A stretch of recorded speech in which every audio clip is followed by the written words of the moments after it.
Evening date with my daughter. আর সাথে ছিল হোমমেড ফুড।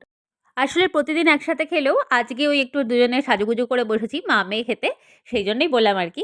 তো এই ২-৩ মাস হলো একটা জিনিস আমরা ওর মধ্যে লক্ষ্য করছি যে, ও যখন নিজে খাচ্ছে তখন ওর সামনাসামনি যে থাকছে বাবা-মামা তাকেও ও খাইয়ে দেয়। তো আজ ইভিনিং স্ন্যাক্সে ছিল ক্রিমি মাশরুম পাস্তা, যেটা ওর সাথে, সাথে আমাদেরও ভীষণ পছন্দের। তো আগে থেকে যদি এটা সবকিছু রেডি করে রাখা যায়, তাহলে এটা বানাতে ৫ মিনিটেরও কম সময় লাগে। তো ১ম এ এখানে নিয়ে নিয়েছি কিছুটা বাটার, আর তার সাথে এখানে দিয়ে দিয়েছি ১-২ কোয়া রসুন, পিঁয়াজ আর মাশরুম। সব ভালোভাবে মিক্স করে এখানে অ্যাড করেছি সামান্য জল, যাতে মাশরুমটা খুব ভালোভাবে সেদ্ধ হয়ে যায়। আর মশলার মধ্যে এখানে আমি দিয়েছি শুধুমাত্র ২ টো জিনিসই, একটা হলো গোলমরিচ আর অরিগ্যানো। আর সবার শেষে আমি দিয়েছি এখানে সামান্য লবণ। আর এখানে আমি ইউজ করেছি ক্রিম। সবকিছু ভালোভাবে মিক্স করে আর আগে থেকে এবার সেদ্ধ করে রাখা যে পাস্তাটা সেটা অ্যাড করে দিলাম। আর সাথে দিয়েছি একটু ছোট, ছোট করে চিজের টুকরো। ব্যাস আমাদের মাশরুম পাস্তা একদম রেডি।